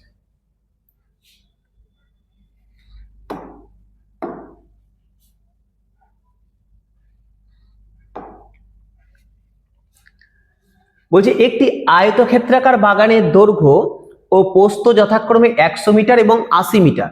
ঠিক আছে, বাগানের চারিদিকে 10 মিটার চওড়া একটা রাস্তা আছে। 10 মিটার চওড়া, 10 মিটার চওড়া একটা রাস্তা আছে। রাস্তাটির ক্ষেত্রফল কত? খুব সুন্দর অঙ্ক। যদি পরিমিতি থেকে অঙ্ক দেয় তোমাদের, দিবে, দেয় মানে দেয়, এখন দিচ্ছে পরিমিতি থেকে অঙ্ক। যদি পরিমিতি থেকে অঙ্ক দেয় তাহলে তুমি ম্যাক্সিমাম চান্স থাকবে এই রাস্তার ক্ষেত্রফল রিলেটেড অঙ্ক দেওয়ার। এটা কিন্তু খুব ফেভারিট একটা পরিমিতি রিলেটেড কোশ্চেন। ঠিক আছে, আসি কি বলেছে আগে বোঝো। আচ্ছা, আমি অঙ্কটা ভুলে যাও, আমি আগে এই রাস্তার ক্ষেত্রফল অমুক ধুমুক আগে এটা একটু বুঝে নিই, তারপরে আমি অঙ্কতে আসছি। ধরে নাও এটা একটা আয়তাকার বাগান। ঠিক আছে, এটা একটা আয়তাকার বাগান। আচ্ছা, আয়তাকার বাগান মানে কি? আয়তক্ষেত্র মানে কি? আয়তক্ষেত্র মানে হচ্ছে যার দুটো বিপরীত বাহুগুলো সমান্তরাল এবং সমান হবে। এই যে এই বাহুটা আর এই বাহুটা সমান হবে, এই বাহুটা আর এই বাহুটা সমান হবে। ঠিক আছে, এবং এরা প্রত্যেকে 90 ডিগ্রি করে হবে। আমার এখানে এগুলো জানার দরকার নেই। এই হচ্ছে আয়তক্ষেত্র। ঠিক আছে, মাথায় রাখো অঙ্কের জন্য যে বিপরীত বাহুগুলো সমান। আচ্ছা, সমান যদি হয়, আমি বললাম এটা যদি আমি এল সেমি ধরে নিই তাহলে এটাও এল সেমি হবে। এটা যদি বি সেমি ধরে নিই তাহলে এটাও বি সেমি হবে, তাই তো? এটা এল হলে এটাও এল, এটা বি হলে ওটাও বি। এবার কোশ্চেনে বলেছে যে কি বলেছে? বাগানের চারিদিকে 10 মিটার চওড়া একটা রাস্তা আছে। এবার এখান থেকে কোশ্চেনের ভ্যারাইটি চেঞ্জ হতে লাগলো। ভালো করে শোনো, বলছে কোশ্চেন, এটা অ্যাকচুয়ালি কোশ্চেনটা 100% অ্যাকুরেট নেই, এই কোশ্চেনটা আরেকটু মডিফাই করা উচিত ছিল। বলছে এখানে বলা উচিত ছিল যে বাগানের বাইরের চারিদিকে 10 মিটার চওড়া রাস্তা দেওয়া হয়েছে। একটা বাগান আছে, রাস্তা অনেক রকম ভাবে দেওয়া যেতে পারে। কিরকম ভাবে? একটা হচ্ছে যে রাস্তাটা আমি বাগানের বাইরে দিক দিয়ে দিলাম, বাইরে দিক দিয়ে রাস্তা দিয়ে দিলাম 10 মিটার চওড়া, এটা হতে পারে। বা বাগানটার ভিতর দিক দিয়ে রাস্তা দিয়ে দিলাম, তাও হতে পারে। মাঝ বরাবর রাস্তা দিয়ে দিলাম, তাও হতে পারে। অনেকগুলো কন্ডিশন আছে। তো এই ক্ষেত্রে যদি কিছু বলা নাও থাকে তাহলে আমি ধরে নিব যে বাইরের দিক দিয়ে রাস্তাটা দিয়েছে। যেমন এই অঙ্কে বলা আছে, এই অঙ্কে যেমন বলা আছে যে বাগানের চারদিক দিয়ে 10 মিটার চওড়া রাস্তা দিয়েছে, মানে আমি ধরে নিলাম যে বাইরের দিক দিয়ে রাস্তাটা দিয়েছে। আচ্ছা বলো তো, আমি বললাম ধরে নাও এই যে আমি রাস্তাটা দিলাম এটা ধরে নাও x মিটার চওড়া, তার মানে দেখো তো এইটুকুটা এক্স না, যদি আমি চারদিক দিয়ে এক্স মিটার চওড়া একটা রাস্তা দিয়ে দিই তার মানে এইটুকুটা এক্স, বা তুমি এই দিকেও যদি তুমি নাও এটাও এক্স, তাই তো। এবার ভাবো, দেখো এখান থেকে যে হলুদ কালি যেটা দাগ দেওয়া আছে এখান থেকে এতটা পর্যন্ত, এখান থেকে এতটা পর্যন্ত হচ্ছে এল, এখান থেকে এতটা এল, এইটুকুটা দেখো এক্স মিটার চওড়া রাস্তা দিয়েছি, ঠিক আছে। একই রকম ভাবে এইটুকুটা, এই যে এইটুকুটা এটা হচ্ছে তোমার হচ্ছে এক্স মিটার চওড়া রাস্তা দিয়েছি, দেখো এই যে এক্স মিটার চওড়া রাস্তা দিয়েছি, তাহলে এই এখান থেকে এতটা হচ্ছে এল, এতটা এল, এইদিকে এক্স মিটার, এইদিকে এক্স মিটার, তাহলে দুই দিকে এক্স প্লাস এক্স 2x হয়ে গেছে না। তাহলে আমি বলতে পারবো এখান থেকে এতটা, এই পুরোটা, এই যে এখান থেকে এতটা পুরোটার দৈর্ঘ্য এল প্লাস 2x হবে, এল প্লাস 2x হবে, বলা যাবে। এইটুকুটা তো এল ছিল, এইটুকুটা তো এল ছিলই, এইটুকুটা তো এল ছিলই, আর তাহলে এইদিকে এক্স বেড়েছে, এইদিকে এক্স মিটার চওড়া রাস্তা অ্যাড হয়েছে, তাহলে পুরোটা এক্স প্লাস এক্স 2x আরো অ্যাড হয়ে যাবে, এল প্লাস 2x পুরোটার দৈর্ঘ্য, ভালো কথা। একই রকম ভাবে এইটুকুটা তো বি, এখান থেকে এতটা বি, তার মানে এতটা বি, এতটা হচ্ছে বি, আর এইদিকে দেখো তো এই যে এই পোর্শনটা, এইদিকে এক্স মিটার চওড়া, এইদিকে এক্স মিটার চওড়া, তাহলে এটাও যদি আমি পুরোটা বের করতে যাই তাহলে বি প্লাস 2x হয়ে যাবে না, বি প্লাস 2x হয়ে যাবে, পুরো দৈর্ঘ্যটা এল প্লাস 2x, পুরো প্রস্থটা বি প্লাস 2x, ক্লিয়ার হলো। আচ্ছা, আমাকে বের করতে দিয়েছে রাস্তার ক্ষেত্রফল, মানে এই যে রাস্তাটা, এই যে রাস্তাটা যেটা দেওয়া আছে এই রাস্তার ক্ষেত্রফল বের করতে দিয়েছে, আমাকে রাস্তার ক্ষেত্রফলটা বের করতে দিয়েছে। দেখো আমি বলছি এই টোটাল যে ক্ষেত্রফল রাস্তার বাগান সহ, আমি টোটাল ক্ষেত্রফল থেকে যদি আমি বাগানের ক্ষেত্রফল, এই যে বাগানের ক্ষেত্রফল কোনটা, বাগানের ক্ষেত্রফল এটা বাগানের ক্ষেত্রফল, বলছি আমি টোটাল ক্ষেত্রফলটা থেকে যদি এই বাগানের ক্ষেত্রফলটা বাদ দিয়ে দিই তাহলে আমি শুধু রাস্তার ক্ষেত্রফলটা পেয়ে যাব না, পেয়ে যাব তো। আমি টোটাল ক্ষেত্রফল থেকে বাগানের ক্ষেত্রফলটা বাদ দিয়ে দিলাম, তাহলে আমি রাস্তার ক্ষেত্রফলটা পেয়ে যাব না, পেয়ে যাব। তাহলে দেখো বলছে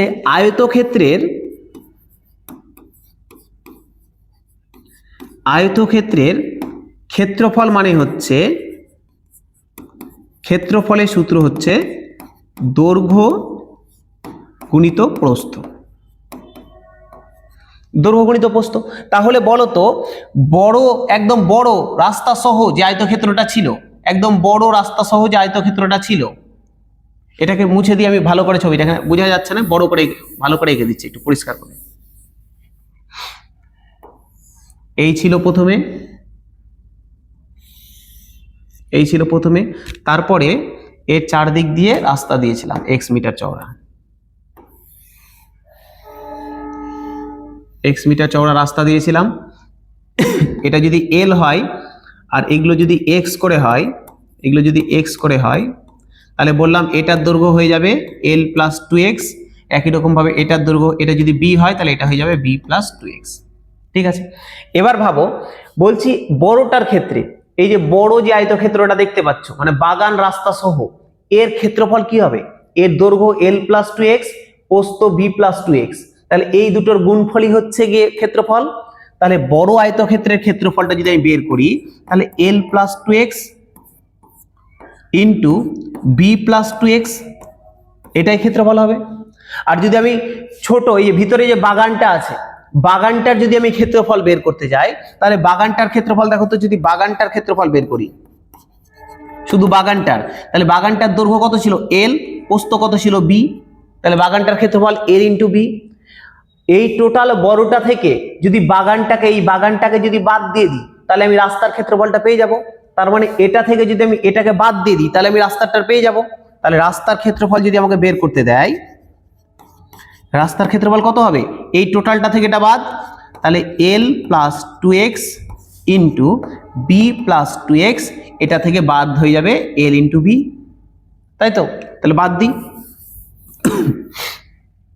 দেখো এল দিয়ে গুণ করছি, প্রথমে এল দিয়ে বি কে গুণ করছি, এল বি, এবার প্লাস আছে প্লাস বসিয়ে দিলাম, এল দিয়ে বি কে গুণ করলাম, এবার এল দিয়ে 2x কে গুণ করছি, তাহলে কি হবে 2xl হয়ে গেল। তাহলে এল এর কাজ হয়ে গেল। এবার 2x এর কাজ, 2x দিয়ে বি কে করছি, 2x দিয়ে বি কে করছি, তাহলে কি হবে 2xb। তারপরে 2x দিয়ে 2x কে করছি, 2x দিয়ে 2x কে করলে 4x square, 2x into 2x 4x square, মুছে দিলাম এটা। মাইনাস এল বি আছে, মাইনাস এল বি লিখে দিলাম। দেখো তো প্লাস এল বি আর মাইনাস এল বি কেটে গেল, পড়ে থাকলো এটা। এখান থেকে যদি আমি 2x কমন টেনে নিই, এই তিনটা থেকে 2x কমন টানছি, দেখো এখানেও 2x আছে, এখানেও আছে, এখানেও আছে, 2x কমন টেনে নিলাম, কি পড়ে থাকবে এল থাকলো, প্লাস আছে প্লাস দিলাম, 2x কমন চলে গেছে, বি পড়ে থাকলো প্লাস 4x স্কোয়ার থেকে 2x কমন টেনে নিচ্ছি, তাহলে 2x পড়ে থাকলো, তাই তো এটাই পড়ে থাকলো। তাহলে আলটিমেট আমার যেটা দাঁড়ালো, যদি বাইরে দিয়ে রাস্তা থাকে তাহলে রাস্তার ক্ষেত্রফল হচ্ছে 2x into L plus B plus 2x। Clear হলো? একদম মুখস্থ করে রাখবে, রাস্তাটা যদি বাইরে দিয়ে রাস্তা হয় তাহলে রাস্তার ক্ষেত্রফল 2x into L plus B plus 2x। আর রাস্তাটা যদি ভিতর দিয়ে হতো, এটা বাগান আছে, বাগানের ভিতর দিয়ে রাস্তা আছে, বাগান আছে, বাগানের ভেতর দিয়ে রাস্তা দেওয়া হয়েছে, ভেতর দিয়ে, তাহলে কি হতো, তাহলে সবই একই থাকতো, শুধু এখানে 2x এর আগে যে প্লাস চিহ্নটা আছে এই চিহ্নটা মাইনাস হয়ে যেত, তখন হয়ে যেত 2x প্লাস এ 2x into L plus B minus 2x। যদি রাস্তাটা ভিতর দিয়ে থাকে তাহলে মাইনাস 2x, বাইরে দিয়ে থাকলে প্লাস 2x। ঠিক আছে, তাহলে এটা যদি রাস্তার ক্ষেত্রফল হয় তাহলে আমি বের করতে পারবো না এখন রাস্তার ক্ষেত্রফল। দেখো তো রাস্তার ক্ষেত্রফল বের করতে বলেছে, পারবো না। x মানে কি, x মানে রাস্তাটা কত মিটার চওড়া, কত মিটার চওড়া 10 মিটার চওড়া, তাহলে x এর জায়গাতে 10, তাহলে 2 ইন্টু 10 ব্র্যাকেট। l মানে দৈর্ঘ্য কতটা ছিল 100 মিটার, তাহলে 100 প্লাস b মানে প্রস্থ কতটা ছিল 80 মিটার, 80, 2 ইন্টু x এর ভ্যালু 10, 2 ইন্টু 10 করলে 20, 100 প্লাস 80 180, আর 10 আর 2 20, তাহলে 180 প্লাস 20 করলে 200, একবারে করে দিলাম ইন্টু 200। 2 2 4, এখানে একটা শূন্য, এখানে দুটো শূন্য, তিনটা শূন্য বসে গেল। ঠিক আছে, ক্ষেত্রফলের একক কি হয়, দৈর্ঘ্যে বা প্রস্থের যেটা একক দেওয়া থাকবে, দৈর্ঘ্য বা প্রস্থের যেটা একক দেওয়া থাকবে, এখানে মিটার দেওয়া আছে, যেটা একক দেওয়া থাকবে তার বর্গ হয়ে যাবে ক্ষেত্রফলের একক। তার মানে মিটার দেওয়া আছে, বর্গ মিটার।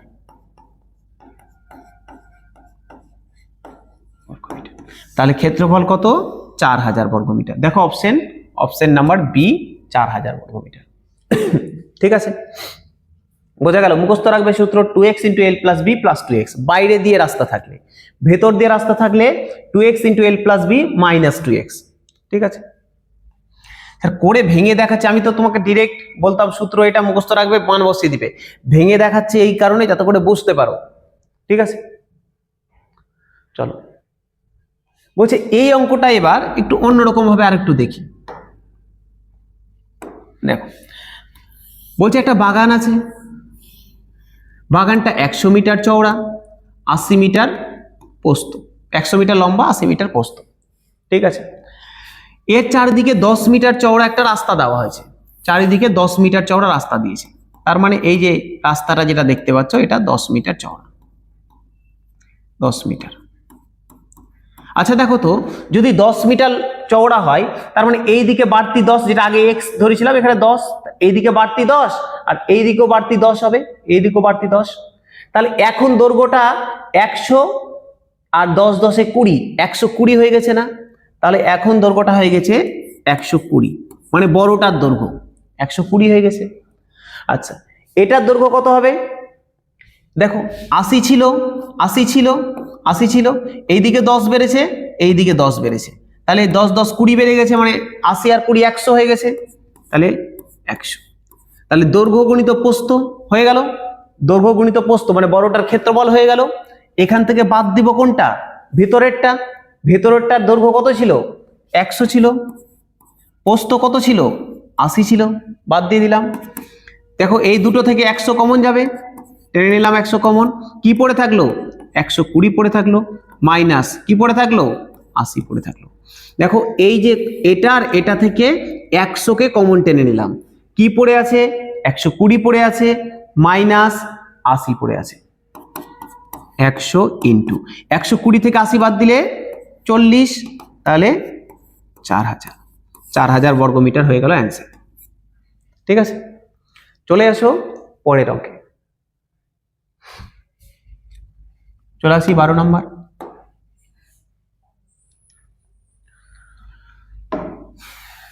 দেখ বলছে পরীক্ষায় উত্তীর্ণ হওয়ার জন্য সামগ্রিক নাম্বারে 40% পাওয়া প্রয়োজন। কোনো একটা পরীক্ষা হচ্ছে যেখানে বলে দিয়েছে যে পাস মার্ক হচ্ছে 40% লাগবে।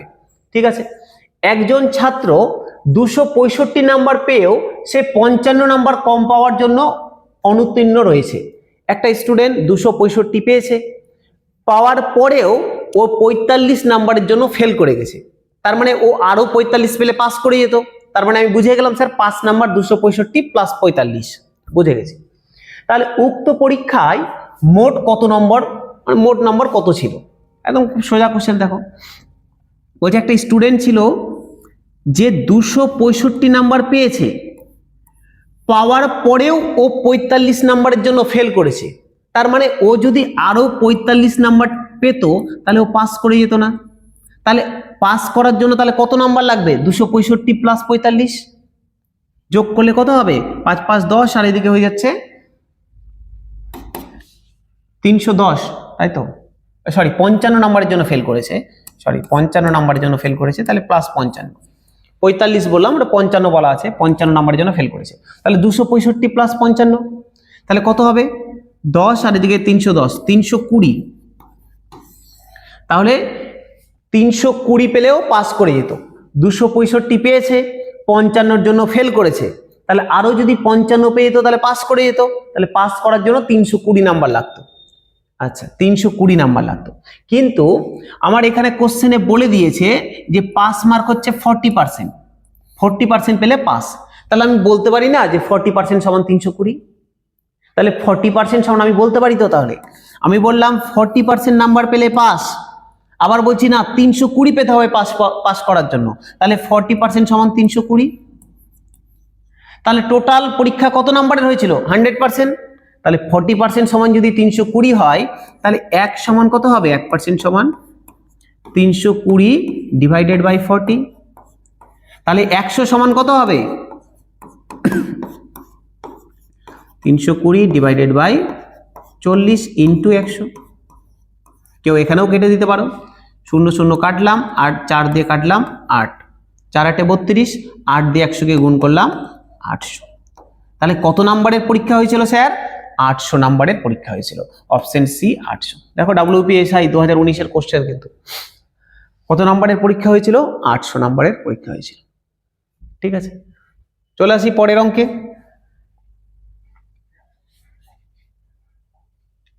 13 নম্বরে দেখো বলছে এ একটি কাজ 12 দিনে করতে পারে। এ এবং বি একসাথে করলে তাদের সময় লাগে 8 দিন। কাজটি এ এবং বি, কিছু টাইপিং এরর হচ্ছে, এ এবং বি কাজটি একসঙ্গে করলে তাদের সময় লাগে 8 দিন। যদি একা বি কাজটি করতে চায়, বি কাজটি করতে চায় তাহলে তার কতদিন সময় লাগবে? একদম খুব সোজা একটা অঙ্ক দিয়েছে। দেখো আমরা এই টাইপের অঙ্ক প্রচুর প্র্যাকটিস করে এসেছি। কি স্যার? বলছে এ একটা কাজ করে 12 দিনে, এ একটা কাজ 12 দিনে করে। আমি ধরে নাও এ একজন ব্যক্তি, আমি অরিন্দম ব্যক্তি, এ দিয়ে আছে মিলে গেছে, আমি একটা কাজ 12 দিনে করতে পারি।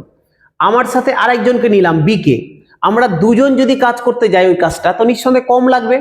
বলছে দুজন মিলে যদি যায় তাহলে 8 দিন লাগছে। আমার একা 12 দিন লাগছিল, দুজন মিলে করলে 8 দিন লাগছে। তাহলে ও বি যদি একা করতো তাহলে কতদিন লাগতো? এই তো কোশ্চেন। তাহলে দেখো এ আর A B, A plus B. বলছে এ যখন একা কাজটা করছিল এর 12 দিন লাগছিল, আর এ বি যখন দুজন মিলে কাজটা করছে তখন ওর 8 দিন লাগছে, এটাই তো বলা আছে। আমি করব কি, আমি এই দুজনের লসাগু নেব, ঠিক আছে, 12 আর 8 এর লসাগু নিব। আমি লসাগু করব 12 আর 8 এর, 12 8 আমি লসাগু নিব।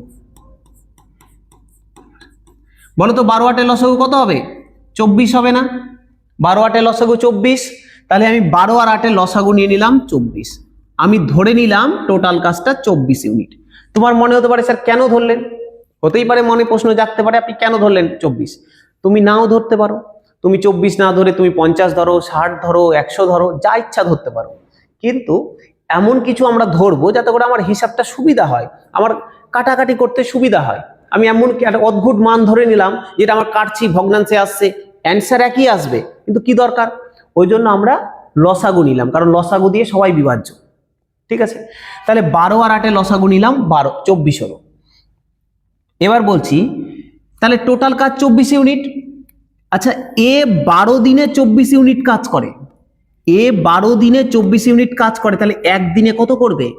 24 ভাগ 12, 2 করবে না, তাই তো? তাহলে 12-র সাথে 2 গুণ করলে 24 হয়। তাহলে এ একদিনে কত করবে? 2 করবে। তাহলে এর ক্ষমতা কত? 2। এর এফিসিয়েন্সি কত? 2। এর ক্ষমতা হচ্ছে 2। বোঝা গেল? বা তুমি এইভাবেও মনে রাখতে পারো, চলো 24 দিয়ে 12কে ভাগ করে দিলে 2, বা তুমি এইভাবে মনে রাখো 12-র সাথে 2 গুণ করলাম 24 হয়ে গেল। তাহলে এর এফিসিয়েন্সি কত? 2।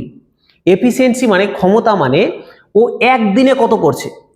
এ যদি 12 দিনে 24 ইউনিট করে তাহলে একদিনে 2 করবে, তাহলে এটাই হয়ে গেল এর ক্ষমতা। কিভাবে এটা বের করলাম?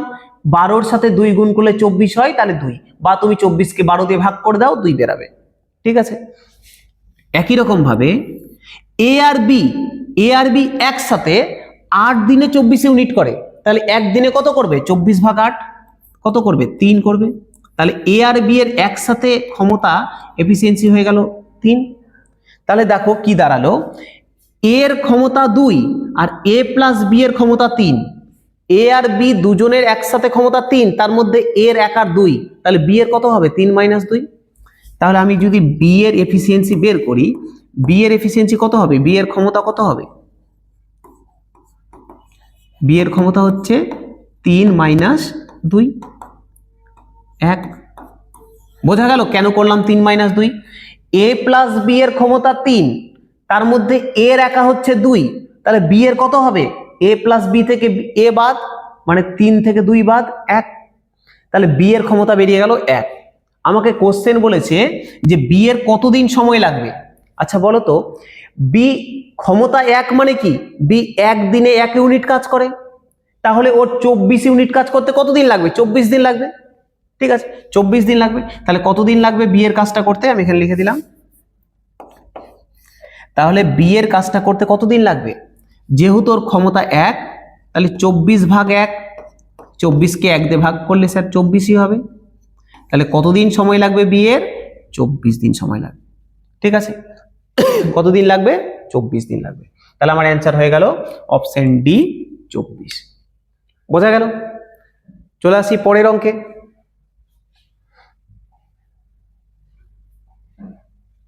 14 নম্বর দেখো, বলছি একটি দলে 75টি মেয়ের গড় ওজন 47 কেজি। পরে জানা যায় একটি মেয়ের ওজন লেখা হয় 45 কেজি, যার প্রকৃত ওজন ছিল 25 কেজি।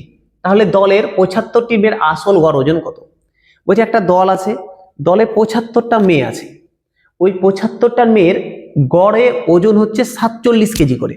কিন্তু একটা সমস্যা হয়ে গেছে। কি সমস্যা? বলছে ওদের মধ্যে একটা মেয়ের অরিজিনালে ওজন ছিল 25 কেজি, কিন্তু ভুল করে 45 কেজি লেখা হয়ে গেছে। ওর ওজন ছিল 25 কেজি, কিন্তু ভুল করে 45 কেজি লিখে দিয়েছে। তাহলে নিঃসন্দেহে দেখো তো, 25 ছিল, ভুল করে 45 লিখে দিয়েছে, মানে 20 কেজি বেশি লিখে দিয়েছে। তাহলে বলছে যদি আমি ভুলটাকে সংশোধন করে নিই, যদি আমি অরিজিনালটা লিখে দিই, তাহলে আমার গড় ওজন কত দাঁড়াবে? তো নিঃসন্দেহে 47-এর থেকে কিছু কমে যাবে, এটাই বের করতে দিয়েছে।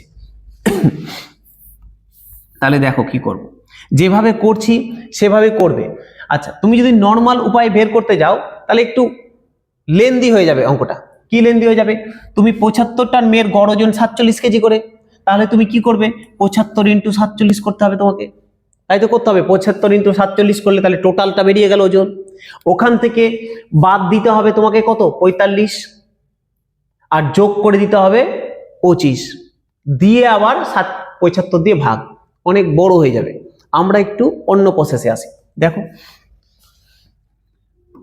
বলছে 75টা মেয়ে ছিল, এদের গড় ওজন ছিল 47 করে, 47 কেজি করে, ঠিক আছে। আচ্ছা, বলছে একটা মেয়ের ওজন অরিজিনালি থাকার কথা 25 কেজি, যেভাবে স্যার লিখছি সেভাবেই করবে। রাইট চিহ্ন দিচ্ছি, তার মানে এটা রাইট চিহ্ন এখানে মাথার উপরে দেওয়ার মানে হচ্ছে এটা অরিজিনাল ওজন, ঠিক আছে। এটা হওয়ার উচিত ছিল, এটা হওয়ার ছিল, কিন্তু ভুল করে কত লিখে দিয়েছে, 45 কেজি। তাহলে ভুল করে লিখে দিয়েছে 45 কেজি, এটা ভুল করে লিখেছে, ঠিক আছে। তাহলে ওর অরিজিনালি হওয়া উচিত ছিল 25 কেজি, ভুল করে লিখেছে 45 কেজি, ঠিক আছে। আচ্ছা, 25 কেজি লিখা উচিত ছিল, ভুল করে 45 কেজি লিখেছে, তার মানে 20 কেজি বেশি লিখেছে না। এদের ডিফারেন্সটা কত, 20 কেজির, 20 কেজিটা বেশি লিখে দিয়েছে, তাই তো। এখানে স্যার 25 থেকে মাইনাস করলেন 45 মাইনাস 20 হবে, এরকম কোনো ব্যাপার না, কিন্তু আমি এই দুটো ডিফারেন্স বের করছি, বিয়োগফল বের করছি না যে 25 থেকে 45 বাদ। আমি বললাম এদের মধ্যে ডিফারেন্সটা কত হচ্ছে, 20 কেজির হচ্ছে। 20 কেজিটা বেশি লিখেছে, ওই জন্য সামনে প্লাস দিলাম, ঠিক আছে। লিখা উচিত ছিল 25 কেজি, ভুল করে 45 কেজি হয়ে গেছে, তার মানে কতটা বেশি লিখে দিয়েছে, 20 কেজি বেশি লিখে দিয়েছে। আচ্ছা, 20 কেজি যদি বেশি লিখে থাকে, তাহলে আমাকে 20 কেজি মাইনাস করতে হবে। এই 20 কেজি আমি বেশি লিখে রেখেছি ভুল করে, তাহলে অরিজিনালে 20 কেজি মাইনাস করতে হবে, তাহলে ঠিক করতে গেলে তাহলে -20। আচ্ছা, এই যে 20 কেজিটা মাইনাস করলাম, এটা 75 জনের মধ্যে ডিভিশন হবে। এই 20 কেজিটা ডিভাইড হয়ে যাবে 75 জনের মধ্যে, তাহলে 20 ডিভাইডেড বাই 75, ঠিক আছে। তাহলে আমার আলটিমেট কি অ্যান্সার দাঁড়ালো, 47 মাইনাস 20/75। বোঝা গেল স্যার। এখানে প্লাস 20 হয়েছে, 20 কেজি বেশি বলে আমি এখানে মাইনাস করে দিলাম। বাই চান্স যদি কোশ্চেনে এরকম বলা থাকতো যে ওর অরিজিনালি ওজন হচ্ছে 45 কেজি, ভুল করে 25 লিখে দিয়েছি, তার মানে 20 কম লিখেছি, তাহলে আমি এখানে 20 প্লাস করতাম, 20 ডিভাইডেড বাই 75। কেটে দাও, দেখো 5 দিয়ে কাটলাম, 4 5 20, 5 15 75, তাহলে হয়ে গেল 47 মাইনাস 4/5। এখানে করে দিই 47 মাইনাস 4/15, ঠিক আছে।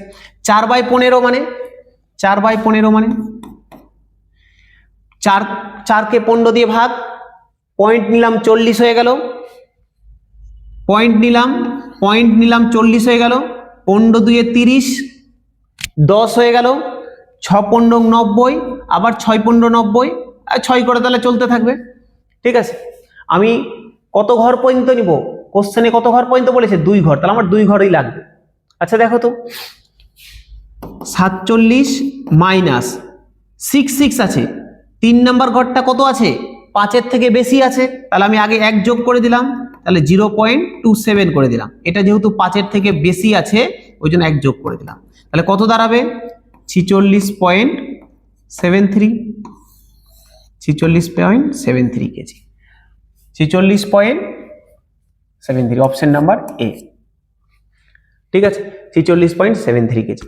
বোঝা গেল, বোঝা গেল স্যার।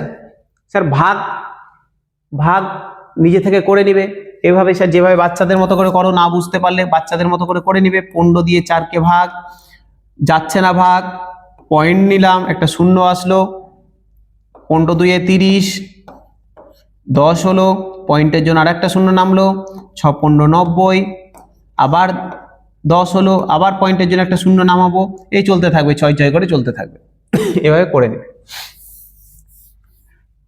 ঠিক আছে। তাহলে আমার অ্যান্সার কত হলো, 46.73 কেজি। বোঝা গেল।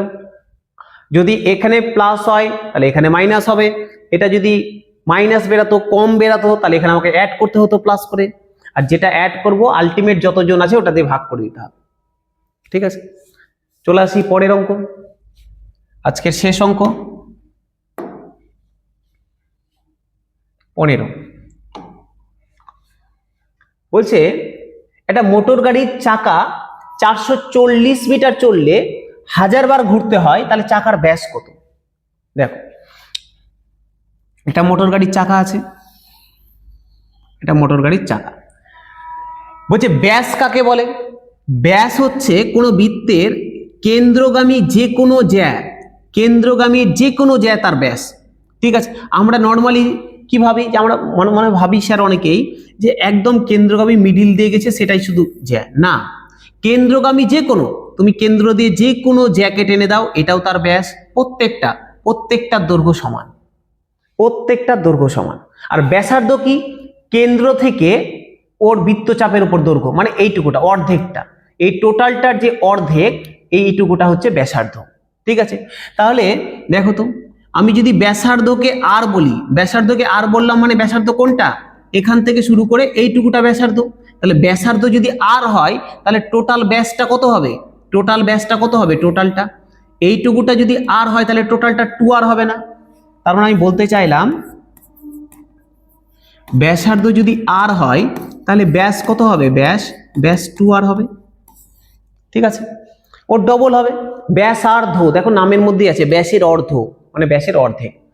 ঠিক আছে, আচ্ছা বলো তো, এই চাকাটা যদি একবার রাউন্ড খায়, এই চাকাটা একবার রাউন্ড খেয়ে গেল পুরোটা, তার মানে কতটা দৈর্ঘ্য গেল? ও নিজের এই পরিধিটা গেল না? এই যে এইটুকুটা যতটা আছে, এইটুকুটাই তো সামনের দিকে এগিয়ে যাবে। ও এখান থেকে, এই চাকাটা এখান থেকে ঘুরে আসলো, চাকাটা ঘুরে ধরে নাও এখানে আসলো, তাহলে কতটা দৈর্ঘ্য গেল? ওর এখান থেকে শুরু করে এতটা যে দৈর্ঘ্যটা হয়, সেটাই গেল সামনের দিকে। তাহলে এই যে এখান থেকে শুরু করে এই পর্যন্ত যে দৈর্ঘ্যটা, এটাকেই আমরা অঙ্কের ভাষায় পরিধি বলি, এটাকেই আমরা অঙ্কের ভাষায় পরিধি বলি। তার মানে একটা বৃত্তের পরিধি কতটা, সেটা আমাকে জানতে হবে। তাহলে জানি, বলছে পরিধি, তাহলে বৃত্তের পরিধি কি হয়? পরিধি সূত্র কি? একটা বৃত্তের পরিধি কত? বৃত্তের পরিধি হচ্ছে 2πr। পাই মানে কি স্যার? পাই মানে 22/7। আর মানে কি? আর মানে এখনই বললাম ব্যাসার্ধ। ঠিক আছে, তাহলে 2πr, এটা হচ্ছে পরিধি। কোশ্চেনে কি বলেছে? মোটর গাড়ির চাকাটা 440 মিটার চলতে তাকে 1000 বার ঘুরতে হয়, একবার ঘুরলে ও 2πr এত সেমি যায়, এত মিটার যায়। একবার ঘুরলে চাকাটা নিজের পরিধি যায়, তার মানে 2πr মিটার যায়। যেহেতু এখানে মিটার দিয়ে বলেছে, মিটার দিয়ে বললাম, এত মিটার যায়। একবার ঘুরলে যদি এত মিটার যায়, তাহলে 1000 বার ঘুরলে কত যাবে? এত ইন্টু 1000। তাহলে চাকাটা 1000 বারে কত যাবে? 2πr ইন্টু 1000, এত মিটার যাবে। তাই তো কোশ্চেনে বলেছে এটা সমানই হচ্ছে 440। বলছে ও 440 মিটার যায়, তাহলে এটা সমান 440। এখান থেকে আমাকে কি বের করতে হবে? ব্যাস বের করতে হবে। দেখো বলেছে চাকার ব্যাস কত, ব্যাস মানে কি? 2r, আমাকে 2r এর মান বের করতে হবে। ঠিক আছে, তুমি আর বের করে নিয়ে ডবল করে দিতে পারো, বা আমি 2rই বের করবো, যেহেতু আমার 2r এখানে পেয়ে যাচ্ছে, আমি 2rই বের করে নেবো, খাটার দরকার নেই। দেখো তাহলে 2 আর r রেখে দিলাম, পাই আছে, পায়ের মান 22/7 ইন্টু 1000 আছে, 1000 লিখে দিলাম, সমান 440। আচ্ছা ঠিক আছে, দেখো 2rটা আমি বের করব, তাহলে 2rটাকে একদিকে রেখে দিচ্ছি, বাদ বাকি সবগুলোকে সমানের ডান দিকে নিয়ে চলে যাচ্ছি। 2r সমান 440 আছে, এদিকে 22/7 গুণ ছিল, এদিকে আসলে ভাগ হয়ে গেল, তার মানে উল্টে গেল, 7/22। ঠিক আছে, 1000 এদিকে গুণ আছে, ওইদিকে আসলে ভাগ হয়ে যাবে, তাহলে ইন্টু 1/1000। ঠিক আছে, দেখো 440, এটা 440। ঠিক আছে, একটা শূন্য কেটে দিলাম, 22 দিয়ে 44কে কেটে দিলাম, 2 হলো। ঠিক আছে, আর স্যার 2 দিয়ে আবার 100কে কাটতে যাব না, কারণ আমার তাহলে অসুবিধা হয়ে যাবে। আমি নিচে যখনই দেখবে নিচে 110 শূন্য যুক্ত টার্ম আছে, আমি ওগুলোকে রেখে দেব। ঠিক আছে, শূন্য, তাহলে আমার ভাগ করতে সুবিধা। দেখো কি হচ্ছে, উপরে 7 2 14, আর নিচে হচ্ছে কত? 100। আচ্ছা দেখো 14/100, তার মানে এটার ভ্যালু কত দাঁড়াবে? নিচে দুটো শূন্য আছে, তাহলে 2 ঘর আগে দশমিক সরে আসবে, তাহলে কি হবে স্যার? 0.14। দশমিকের আগে একটা শূন্য বসিয়ে দিলাম, তাহলে 0.14 মিটার। তাহলে 2r এর ভ্যালু কত হলো? 0.14 মিটার। 2r এটাই তো ছিল ব্যাসের, ব্যাস সমান 2r, আমাকে ব্যাসই জানতে চেয়েছে, তাহলে ব্যাসের দৈর্ঘ্য 0.14 মিটার। তাহলে অপশন নাম্বার বি 0.14 মিটার। ঠিক আছে, বোঝা গেল? এই পর্যন্তই থাকলো। নেক্সট আমরা তৃতীয় সেট নিয়ে আসবো। বোঝা গেল? আর একটা গুরুত্বপূর্ণ আপডেট আছে। কি আপডেট আছে স্যার?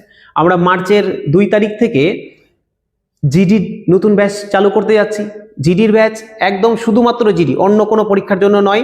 তো যারা অন্য কোনো পরীক্ষা দিবে তাদের জন্য এটা ব্যাচ নয়, যারা জিডি দিবে তারা আসতে পারো, আসবে, এসে একবার রিয়েলাইজ করো, একবার পড়াটাকে সুন্দরভাবে উপভোগ করো, তারপরে বোঝো যে আমরা পড়বো কিনা। তোমাকে এমন না যে এসে এখানেই পড়তে হবে, কিন্তু আসো একবার, এসে পড়াটাকে দেখো, বোঝো, যদি ভালো লাগে তাহলে অবশ্যই ক্লাস করো।